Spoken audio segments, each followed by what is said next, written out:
जय हिंद, वंदे मातरम। धाकड़ समाज का इतिहास। ये धाकड़ कौन है? धाकड़ का एक शाब्दिक अर्थ निडर भी होता है। शास्त्रों में क्षत्रिय को ही धाकड़ माना गया है। यह क्षत्रिय ही दांगी कहलाए।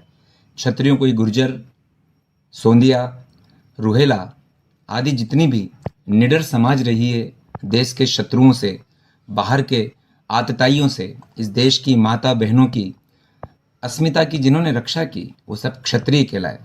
उसी वर्ग में एक जो वर्ग है वो धाकड़ है। विशेष तौर पे इनके इतिहास में अगर हम खंगालें धाकड़ को ही, तो इनको भगवान श्री कृष्ण के वंशज माना गया है। तो कुछ लोग जगदेव पवार का भी इन्हें वंशज मानते हैं।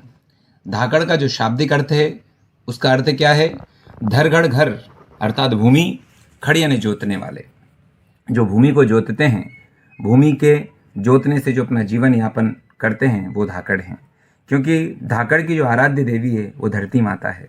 इस धरती को धारण करने वाले भगवान शेष, उनके ही एक अंशावतार बलराम जी कहलाए। इसलिए बलराम जी को पूरी धाकड़ समाज अपना आराध्य मानती है। धाकड़ समाज बड़ा गौरवमय इतिहास अपना रखती है। साथ ही साथ ये हमारे लिए भी गौरव की बात है कि प्रदेश के यशस्वी मुख्यमंत्री आदरणीय श्री शिवराज सिंह जी चौहान भी धाकड़ समाज से ही आते हैं। कहा तो यह जाता है, अजमेर के एक शासक रहे जिनका नाम था बीसल देव चौहान। लगभग वही धीरे धीरे कृषक कर्म करने लगे, वही धाकड़ कहलाए।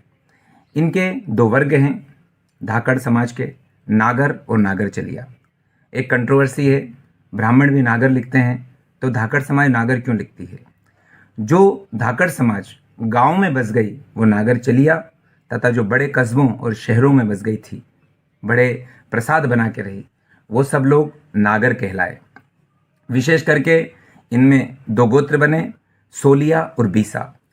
ये समाज जो है भूमि के कार्य को करने के कारण, भूमि को धारण करने के कारण, कृषक कर्मों को करने के कारण ही धाकड़ कहलाई। विशेष तौर पे इस समाज में काफ़ी अलग अलग गोत्र हैं, जैसे सोलंकी, हारंबा, रावड़िया, नाइमा, खाटोलिया, आठोलिया, फफूदिया, धतेरिया, मदारिया, खसाना, ठन्ना, बाबी और बाबलिया और नाना प्रकार के गोत्रों से यह समाज भूषित है। इस समाज की जो आदि कुल देवी है, ब्रज में उपस्थित माँ कात्यायनी, जिसे ब्रज की अधिष्ठात्री भी कहा गया, और 51 शक्तिपीठों में एक शक्तिपीठों में उनका नाम है माँ भवानी कात्यायनी। इस गोत्र की कुल देवी है। धाकड़ समाज ने समय समय पर देश में देश की रक्षा के लिए अपना बलिदान दिया। ऐसी समाज क्षत्रिय समाज में अग्रगण्य है। ऐसी समाज को जय श्री राम, जय माँ भारती।